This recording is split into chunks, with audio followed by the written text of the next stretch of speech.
tous et bienvenue sur la chaîne Rétro Gaming à Papa, présentée par ce bon vieux Renault. Voilà, donc comme beaucoup et comme vous certainement, j'ai suivi les différentes conférences de cette E3 2017 qui se tenait à Los Angeles. Et quelle ne fut pas ma surprise et mon bonheur à l'annonce de la conférence de presse de Bethesda, la sortie prévue de Wolfenstein 2 The New Colossus. Alors là, je suis vraiment très heureux parce que j'adore cette licence et ça depuis le premier Wolfenstein. Ah, c'est pour ça qu'aujourd'hui, j'ai décidé de redécouvrir avec vous, voilà, de redécouvrir ensemble ce Wolfenstein 3D développé par ID Software et édité chez Apogee Software, donc le premier Wolfenstein de la série. Donc c'était un jeu en fait qui était un remake de Castle Wolfenstein qui était sorti en 81 sur Apple II. Voilà, c'était un petit jeu d'infiltration en vue de dessus. Donc ce Wolfenstein 3D sorti le 5 mai 92 sur nos PC, tourné sous DOS, et les concepteurs de ce first-person shooter, ce FPS, sont John Carmack pour le moteur 3D, mais ça on y reviendra, John Romero et Tom Hall pour la conception, et enfin Bobby Prince pour les différents effets sonores et pour la musique. Donc une bien belle équipe chez ID Software pour ce premier FPS assez violent qui allait vite connaître des épisodes supplémentaires et être distribué en shareware pour déferler sur nos PC. Donc comme beaucoup de soft ID, ce premier FPS a connu un grand succès grâce à un gameplay nerveux, mais surtout grâce à une ambiance et un scénario bien particulier, puisqu'il s'agit ici d'incarner l'espion américain BJ Blazkowicz, qui va devoir s'échapper de ce château Wolfenstein, et surtout déjouer les plans des nazis qui cherchent à créer une armée mutante. Allez, puis on va découvrir ce jeu ensemble rapidement. On va attaquer une petite partie, au moins faire le premier niveau. Voilà pour le générique, on en reparlera aussi de ce générique qui a fait polémique. Alors bien sûr on joue pas à la version PC, hein, on joue à la version de 2009, la version Xbox Live Arcade que j'avais téléchargée. On va se faire une nouvelle partie. Et on va attaquer le premier épisode, donc il y a 6 épisodes. L'évasion de Wolfenstein, on va s'échapper du château.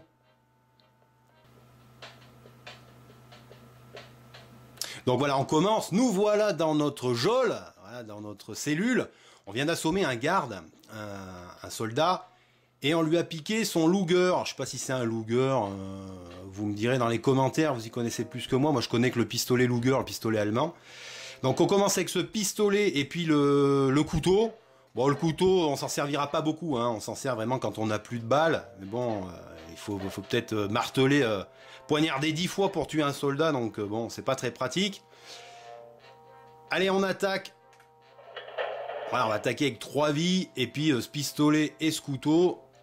Donc nous voilà dans le couloir de la prison. On s'échappe, enfin l'évasion commence. Et puis on va parler tout de suite rapidement de ce moteur 3D. Créé par John Carmack. Donc voilà, on va évoluer dans des environnements en perspective 3D, mais les ennemis et les objets seront présentés sous forme de sprite 2D. Voilà, on le voit bien là. Vous voyez le soldat par terre, c'est de la 2D, on tourne autour. On voit bien que c'est de la 2D. Donc John Carmack utilisera la technique du raycasting, qui permettait surtout de ne calculer que les surfaces visibles. Donc un gain de mémoire pour nos bécanes à l'époque, hein, qui manquait de jus à ce niveau-là. Et puis bien sûr la technique du texture mapping, voilà, qui permettait de donner un petit peu de relief à ces surfaces 3D. Allez, c'est parti, on sort. Donc le but du jeu sera de nettoyer toutes les zones et puis de retrouver le chemin de la sortie, le chemin de l'ascenseur pour sortir du niveau.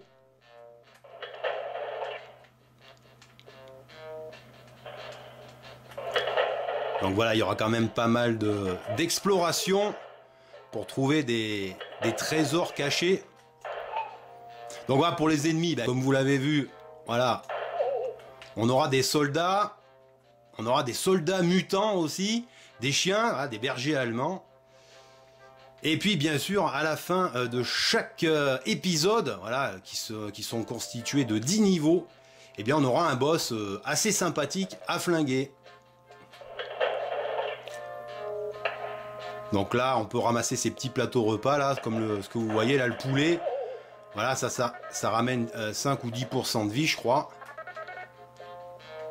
Voilà, on aura des kits de soins, il faudra ramasser les munitions sur les ennemis. C'est relativement classique. Voilà, donc on peut marcher, puis on peut courir aussi, comme dans Doom. On peut aller un petit peu plus vite.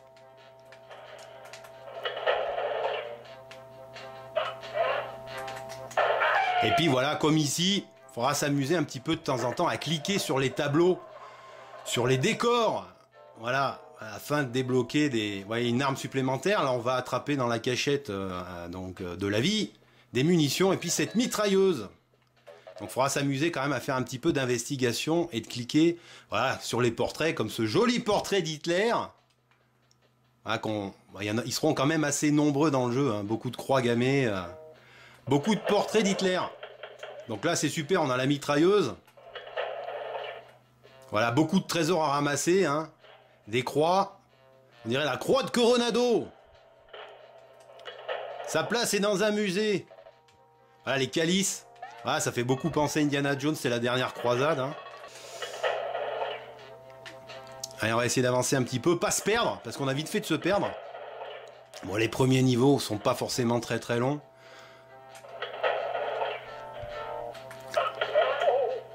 Bon, et puis les soldats, vous avez entendu, on a toujours ces petites musiques dans les niveaux qui sont vraiment bien sympas, qui agrémentent bien l'ambiance. Et puis, bien sûr, ces soldats qui trépassent, alors on les entend mourir, crier. Mein Leben, voilà, donc en version originale. Donc ça aussi, ça apportait énormément d'immersion et d'ambiance dans le jeu. Alors, on ramasse les trésors.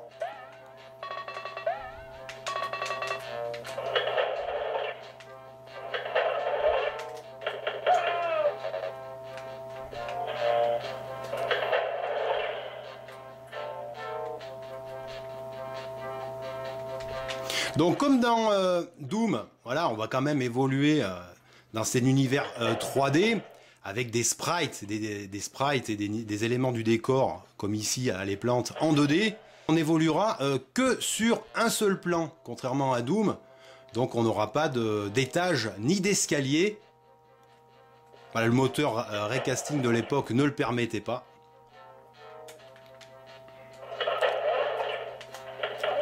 Voilà, et ici on va trouver l'ascenseur. Donc j'ai pas tout fouillé, et bon j'ai trouvé l'ascenseur, donc on va le prendre pour aller directement au deuxième niveau. Donc à la fin du niveau, voilà, on voit notre BJ Blazkowicz, un petit peu amoché, donc on voit le temps qu'on a mis pour boucler le niveau. Voilà le ratio de morts, donc on a tué 90% des soldats du niveau. Voilà le pourcentage de trésors trouvés. Voilà, donc ça fait beaucoup penser aux autres jeux ID Software qu'on a bien connus comme Doom. Allez, on va attaquer ce deuxième niveau. Maintenant qu'on s'est échappé on fait attention aux chiens. Donc bien évidemment, ce jeu a été sujet à controverse. Hein. Là, je viens de tuer un chien. Donc bon, ça avait pas vraiment plu.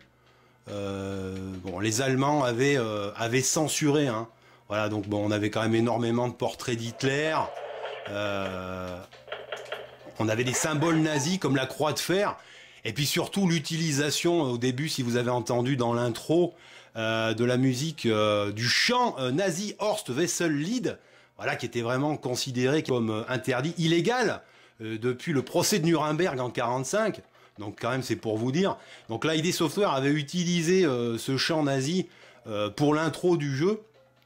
Donc tous ces éléments faisaient que le jeu avait été accusé de faire l'apologie du nazisme. Et bien sûr il avait été retiré des ventes en Allemagne en 1994.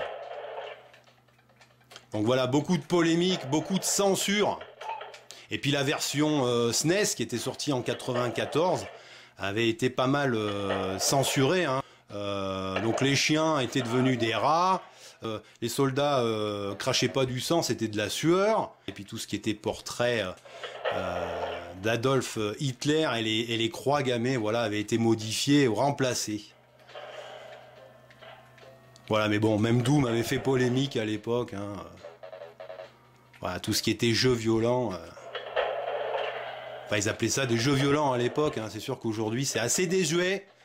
Quand on voit tous les Call of Duty, tout ce qui sort aujourd'hui, les jeux d'horreur, où on a des tas et des tas et des tas de soldats à la minute, avec tout un tas d'armes.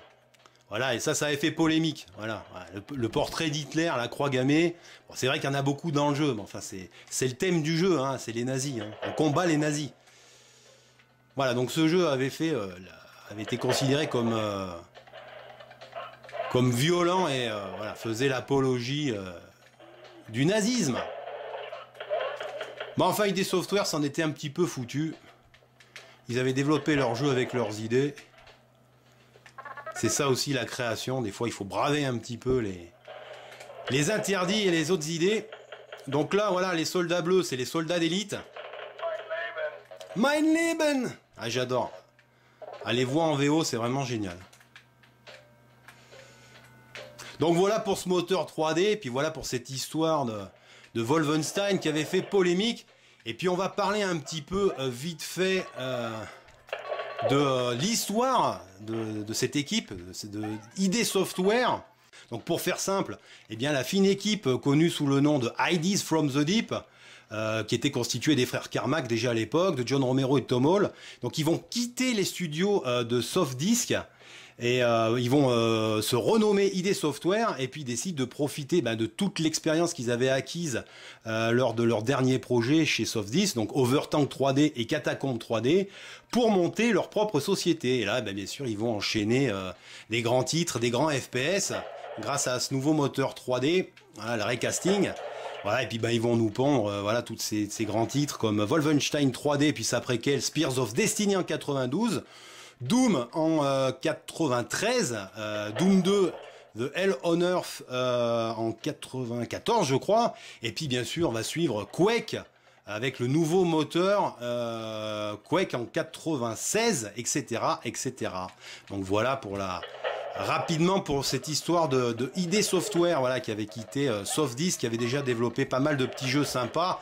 Vous irez voir sur YouTube les débuts de tous ces grands titres 3D. Bon, c'était pas texturé, mais déjà on voyait les prémices du moteur, hein. Voilà, avec ce Catacomb 3D, Overtank 3D aussi. Voilà, vous irez voir, c'est assez intéressant, voir les débuts de la 3D. Voilà, donc toute cette expérience, et là je suis mort, a été mis au service d'ID Software, voilà, pour ce premier Wolfenstein, voilà, qui est beaucoup plus beau, beaucoup plus texturé, beaucoup plus nerveux. Voilà, donc on est mort. Donc quand on meurt, eh bien, on repart avec un pistolet tout bête. Je vais peut-être vous montrer rapidement le boss du premier épisode, parce que j'ai quelques sauvegardes. Donc on va charger.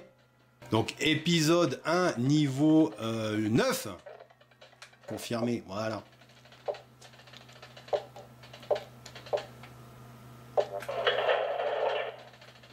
Donc le niveau du boss, voilà, en général, c'est une grande arène comme ça. Voilà le 10e niveau. Donc le boss est au bout du niveau, au bout de la porte là-bas. Donc avant, je vous conseille de faire un petit peu d'investigation, c'est-à-dire de fouiller un peu, de cliquer sur les signes nazis, sur les écussons. Voilà. Donc là, bien sûr, un beau secret, un passage secret.